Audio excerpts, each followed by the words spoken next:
இதுதான் first movie. So எடுத்த உடனே லவ் மேரேஜ் அப்படின்னு வச்சுருக்கீங்க. உங்களுக்கு மேரேஜ் ஆகிடுச்சு?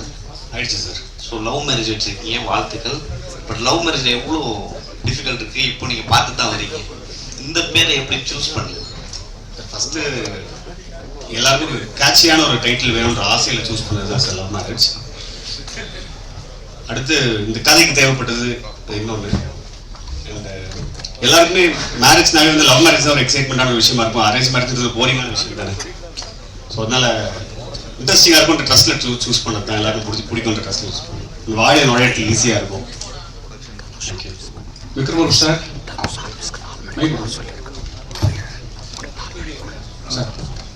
சார், இந்த படம் வந்து 30 வயசுக்கு மேலே கல்யாணம் ஆகாத இளைஞர்களை பற்றி நிறைய பேசுது அப்படின்னாங்க.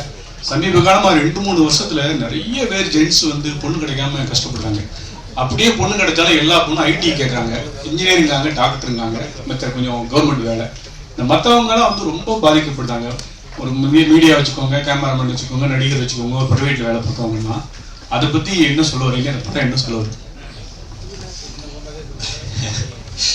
சரி, இது வந்து நிறைய விஷயங்களை பற்றி பேசுது. இப்போ நீங்கள் சினிமா இந்த மாதிரி விஷயம்னு சொல்லும் போதே எனக்கு பிரியன் சொல்லியிருக்காரு, அவருக்குன்னு கல்யாணம் நடக்குதுங்கிற போது நீ சினிமாவில் இருக்க, உனக்கு எப்படி அவ்வளோ ஈஸியாக பொண்ணு கிடச்சிச்சு அப்படின்னு கேட்டாங்களாம். ஏதோ ஒரு லக்குன்னு தான் நான் நினைக்கிறேன். பட் அதையும் தாண்டி நிறைய விஷயங்களை பற்றி பேசுது. அதெல்லாம் நீங்கள் படம் பார்த்து புரிஞ்சுக்கணும்னு நான் நம்புகிறேன். ஏன்னா ஜாலியாக தான் சொல்லியிருக்கோம். யோசிக்க வேண்டிய விஷயம், ஆனால் ஜாலியாக சொல்கிற விதத்தில் சொல்லியிருக்கோம். நான் இப்போ ஏதாவது சொல்லுவேன் ஜாலிக்கு, அப்புறம் அதை எடுத்து வேறு ஏதாவது பிரச்சனையாக கேட்டாங்க. ஸோ அதனால் உள்ளபடி நல்ல கேள்வி தான். பட் ஆனால் நீங்கள் கேட்ட கேள்விக்கு இவரோட அனுபவமே இருக்குது. அதுக்கு தான் நன்றி சார். மிஸ்கின் சார் வந்து கொஞ்ச நாள் முன்னாடி நம்ம தாஸ் சார் வந்து இதே மேடையில் வாங்கினாரு. ஆமாம், பார்த்தோம். இதே இடத்துல அவ்வளோ பெரிய ஆளா அப்படின்னு கேட்டவர் திடீர்னு அவருக்கு நடிக்கிற படத்துலேயே, அவர் வில்லனா நடிக்கிற படத்துலேயே இறக்கிருக்கீங்களே, அவர் வாய்ஸை எப்படி சூஸ் பண்ணீங்க? அவர் பாடுவாரான்னு முதல்ல இது பண்ணீங்களா?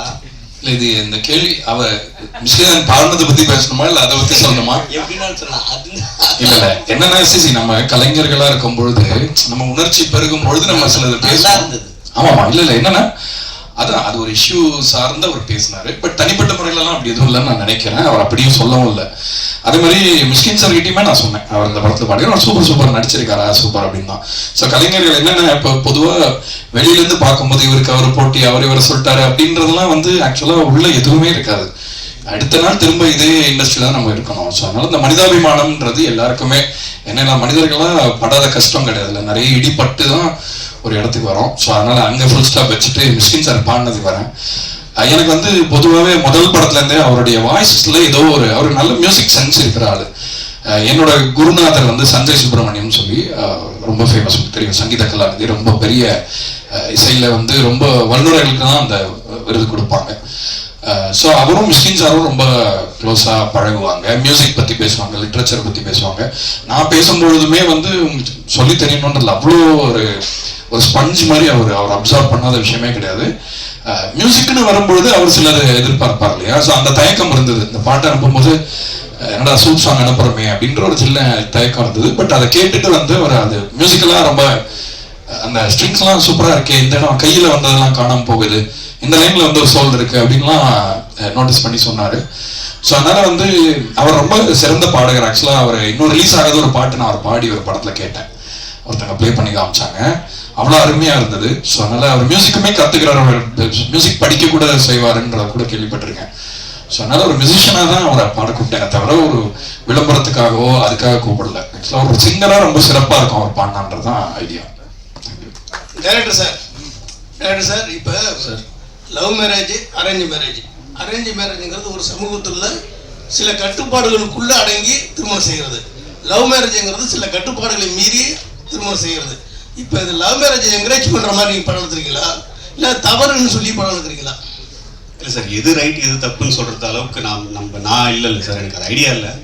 நான் ஜாலியாக ஒரு படம் ஒன்றுன்ற ஜோனில் தான் எடுத்தது சார். இந்த படத்தில் கருத்தோ அந்த மாதிரி விஷயங்கள்லாம் எதுவும் இல்லை.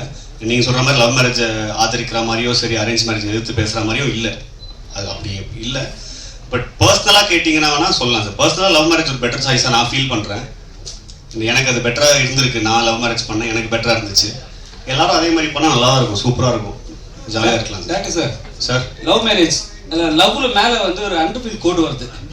ஏன் அந்த அன்டிஃபிட்? ஏன்னா வந்து இப்போ நம்ம படித்தோம்னு வச்சிங்களேன், பாதியில் நிப்பாட்டினா அந்த கோடு போடுவாங்க. ஏன் அந்த கோடு? ஒருவேளை லவ் மேரேஜ் வந்து சக்ஸஸ்ஃபுல்லாக ஆகலையா சார்? உண்மையை சொல்லணும்னா இதுக்கு இதாக இன்டெலெக்சுவலாக சொல்லணும்னு ஆசையாக இருக்குது சார். சொல்லுங்க. ஜெனுவனாகவே டிசைனர் தான் சார் பண்ணாரு. இதுக்கு இல்லை ஏதாவது எடுத்து சொன்னால் சூப்பராக இருக்கும், ஏதாவது கண்டென்ட் ஆகணும் ஆசையாக இருக்கு. எனக்கு டக்குன்னு தோண மாட்டேங்குது, அவ்வளோ ஸ்பான்டேனியஸாக வரல சார். ஐயா வந்து சொல்லிட்டுப்பா டக்குன்னு எனக்கு வர மாட்டேங்குது. டிசைனர் பண்ணி கொடுத்தாரு சார். என்கிட்ட ஒரு ஃப்ரெண்ட் இருக்கார், ரொம்ப இது பார்க்குற ராசி பார்க்குற ஒரு ஃப்ரெண்ட் ஒருத்தர் இருக்காரு, இங்கே கூட இருக்காரு, சொல்ல விரும்பல. அவர் வந்து மேலே இழுத்து இருக்கு, இது கீழே இறங்கி இருக்கு, என்ன ராசி பார்த்தீங்க அப்படின்னாரு. எனக்கு ஒரு மாதிரி ஷாக்கிங்காக இருந்துச்சு. நான் இப்போ 8-10 வருஷம் சினிமாவில் இருக்கு, இப்படி ஒரு ராசி யாருமே சொன்னது இல்லையே, எப்படி யோசிச்சாரு. இப்போ நீங்கள் அதை கேட்கும் போது எனக்கு அதுதான் சார் ஞாபகம் வருது. பட் ரேண்டமாக டிசைனர் பண்ணார் சார். எல்லோ டூத் ஒரு Kerala designer sir. Music director sir. Sir எப்பவுமே வந்து மிஸ்கின் சார் வந்து இளையராஜா பற்றி தான் பெருமையாக பேசிகிட்டே இருப்பார். அவர்கிட்ட கேட்டால் பாடல்கள் வந்து என்ன வேணா சொல்லுவார். ஸோ உங்ககிட்ட ஏதாவது சொன்னாரா, இல்லை அவர் பண்ணுற பாட்டு தான் பண்ணுவேன்னு சொல்லியிருந்தாரா, மென்ஷன் பண்ணியிருந்தாரா? என்ன உங்க லாஸ்ட் இது என்னன்னா இளையராஜாக்காக தான் நான் பாடுவேன்னு ஏதாவது சொல்லியிருந்தாரா? இல்ல அவர் நம்மளுக்கே பாடியிருக்காரு. அப்படி இல்லை. அதாவது என்னன்னா நான் அதை எப்படி புரிஞ்சுக்கிறேன் உங்க கேள்வின்னா, அவர் வந்து ரொம்ப என்டார்ஸ் பண்ற ஒரு கலைஞரா இளையராஜா சார் தான் இருக்காரு. மற்றவங்களுக்கு எப்படி பாடுறாரு அப்படின்றதான் உங்க கேள்வியா? ஓகே. ஸோ ஆக்சுவலா என்னன்னா நம்ம எல்லாருமே இப்போ நானுமே வந்து ராஜா சாருக்கு ஒரு பாட்டு பாடினேன்னு ரிலீஸ் ஆகலாது. பட் இளையராஜா சார் வந்து ஒரு பெரிய நட்சத்திரம் மாதிரி, அவர் ஒளி வந்து யார் மேலேயுமே படம் இருக்காது. ஸோ அந்த ஒரு அடிப்படையில் ஒரு ஃபேனாக தான் அவர் அதை சொல்கிறார். அண்ட் சிறந்த ஒரு கலைஞர் அண்ட் ஒரு நம்ம எல்லாருக்குமே சீனியர் இண்டஸ்ட்ரியில்ன்ற முறையில். But Mysskin sir is very very open for collaboration. In fact நான் சொன்னேன், அவர் என்னை பற்றி கேள்விப்பட்டிருந்தாருன்னா இந்த பாட்டை எதிர்பார்த்துருக்க மாட்டார் என்கிட்ட இருந்து. இப்போ ஃபார் எக்ஸாம்பிள் அவர் வந்து ஒரு மாதிரி ஒரு சோல்ஃபுல்லான பாட்டா அந்த மாதிரி இவன் அனுப்புவான் அப்படின்னு அவர் நினச்சிருந்துருக்கலாம். பட் ஆனால் நம்ம அனுப்பின பாட்டு அந்த மாதிரி இல்லைன்னா கூட அந்த பாட்டுக்கு நம்ம கொலாபரேட் பண்ணலாமே, ஜாலியாக ஒரு பாட்டு பண்ணலாமேன்ற இதுதான். பொதுவாகவே அவரை பற்றி நான் மிஸ்கின் சாரை பற்றி ஒன்று கிளாரிஃபை பண்ண விரும்புகிறேன். அவர் வந்து சினிமாவை பற்றி ரொம்ப சீரியஸாக பேசுறதுனால அவர் வந்து என்னமோ ரொம்ப சீரியஸான ஆளு, அவருக்கு ஐ மீன் ஒரு ஃபன்னியாக இருக்க மாட்டார், ஜோவியலாக இருக்க முடியாதுன்றதுல ரொம்ப லைட் ஹார்ட்டடான பர்சனாக தான் எனக்கு தோணார் என்னோட இன்ட்ராக்ஷன்லேருந்து. அண்ட் இளையராஜா சாரோட லவ் வந்து அவரோட பர்சனல் லவ். பட் உங்களுக்கும் தெரியும் நான் வந்து ராஜா சாரோட பெரிய ரசிகன் அப்படிங்கிறதுனால அந்த ஒரு புள்ளியில இணைஞ்சோன்னு நினைக்கிறேன். ஐ திங்க் ரெண்டு பேருக்குமே அந்த ஒரு சென்சிபிலிட்டி பிடிச்சதுனால மேபி அப்படி தோணுச்சு. சார் மிஸ்கின் சார் 1 மணி நேரம் எடுத்துக்கிட்டாரா பாடுறதுக்கு? 2 மணி நேரத்துல முடிச்சுட்டாரு. ஆக்சுவலா ஒரு பாட்டு வந்து ஒரே ஒரு வாட்டி தான் கேட்டாரு, வந்துட்டு பாடிட்டு அப்படியே கிளம்பிட்டாருன்னா அடுத்த ஒரு ஷூட் இருந்தது, ரொம்ப அருமையா பாடினாரு. சார் மிஸ்கின் சார் எப்பவுமே எல்லா படத்துக்கும் ப்ரொமோஷனுக்கு வருவாரு. லாஸ்ட் ஒரு மேடையில வந்து ப்ரமோஷன் கூப்பிட்டா 5 லட்ச ரூபா கொடுத்தா தான் வருவான்னு சொன்னாரு. நீங்க என்ன கூப்பிட்டு பாத்தீங்களா? இல்ல எனக்கு அதை பத்தி தனிப்பட்ட கருத்துல எனக்கு தெரியவும் தெரியாது. தெரிஞ்சாலும் நான் சொல்லக்கூடிய ஆள் இல்ல, எனக்கு அதை பத்தி தெரியல. சார் நீங்க வந்து அரேஞ்ச்மெண்ட் மேரேஜ் நினைக்கிறேன். ஆனா அன்னை இல்லத்துல நிறைய காதல் திருமணம், இப்ப கூட காதல் திருமணம் இருக்கு. உங்களோட தனிப்பட்ட பார்வையில இப்ப உள்ள ஜெனரேஷன் வந்து லவ் மேரேஜ் பெஸ்டா அரேஞ்ச்மெண்ட் மேரேஜ்?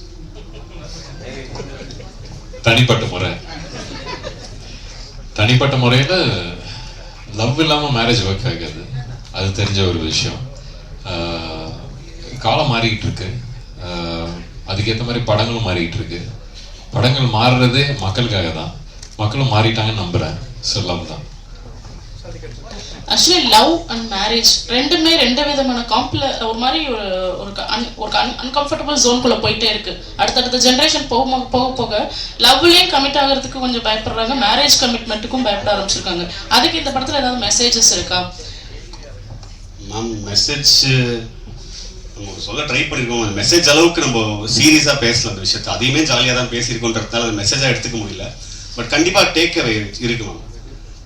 ஆப்வியஸாக அவங்க சாய்ஸ் தான். நான் இப்போ என்னோட சாய்ஸ் தான் சார் ஃபர்ஸ்ட் சார் கேட்டு சார் கிட்ட சொன்னேன். லவ் மேரேஜ் இஸ் மை சாய்ஸ்ன்ற ஒரு விஷயம் இருக்கு. அவங்கவுங்க சாய்ஸ்க்கு விட்டுறது பெட்டர். இப்போ வந்து எனக்கு கடவுள் புண்ணியத்தில் லவ் பண்ண ஒருத்தவங்க கிடைச்சாங்க, என்ன லவ் பண்ணாங்க திரும்பன்ற போது எனக்கு அது மேரேஜுக்கு போய் நின்றுச்சு. நான் வாய்ப்பு கிடைக்காம சுற்றிட்டு இருந்தால் வந்து நான் லவ் மேரேஜ்னு சொல்லியிருக்க மாட்டேன் சார், அரேஞ்ச் மேரேஜ் தான் பெஸ்ட்டுன்னு இருப்பேன். எங்கள் அப்பா காலில் போய் விழுந்து ஒரு பொண்ணு பார்த்தாங்கன்னு கேட்டிருப்பேன். ஸோ பெட்டர் ஆப்ஷன்ஸ் தான். எது கிடைக்குதோ, எந்த வாய்ப்பு கிடைக்குதோ அது சூஸ் பண்ணிட்டு போலாம். But anything is better, both is there choice தான். ஓகே, இந்த மாதிரி டைட்டில்ல வந்து அந்த மேல இருக்கிற கோட் இருக்கு இல்லையா, சோ டு பி கண்டினியூட்னு தான் நான் புரிஞ்சுக்கிட்டேன். Love have to be continued அப்படின்னு. இது இப்போ ஏன்னா படிச்சிட்டு இருக்கிற விஷயத்துக்கு தான் மேல கோடு போடுவாங்க இல்லையா? நான் படிக்கவே மாட்டேன் மேம். சோ லவ் வந்து கண்டினியூ அப்படிங்கிறது தான் எனக்கு அந்த மாதிரி தான் தோணுச்சு அது. சூப்பர் மேம், எனக்கும் இப்போ அப்படி தோணுது மேம் நீங்கள் சொன்னதுக்கு அப்புறம் நான் தெரிஞ்சுக்கிறேன் மேம். சண்முகம் சார், இந்த சாங் பார்த்தீங்கன்னா நிறைய சாங்ஸ் 90ஸ்க்கு ஏற்ற மாதிரி தான் போடுங்க, அந்த லவ் ஃபீல் அந்த மாதிரி தான். நீங்கள் 90ஸா இல்லை 80s? நான் 87 born, டெக்னிக்கலி 90s கிட்.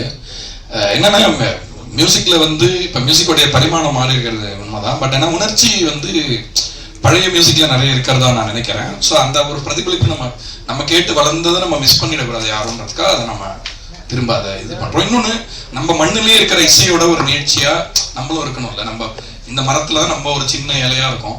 நம்ம வேற ஏதோ ஒரு இதை வந்து இன்வைட் பண்ணிக்கிறதுக்கு முன்னாடி நம்மளுடைய கிரவுண்டிங்ல ஸ்ட்ராங்கா இருக்கணும்ன்றனால ரெப்ரஸன்டேஷனுக்காக மேக் ஷுர் நம்ம ஒரு கேட்டா இது எந்த ஒரு மியூசிக் பாருன்னா தமிழ் மியூசிக் அப்படின்னு யாராவது சொல்லணும் உலகத்துல. ஸோ அதுக்காக தான் நான் மேக் ஷுர் அந்த நேட்டிவான விஷயத்தை அலைவா வச்சுக்கணும்னு நினைக்கிறேன். டேரக்டர்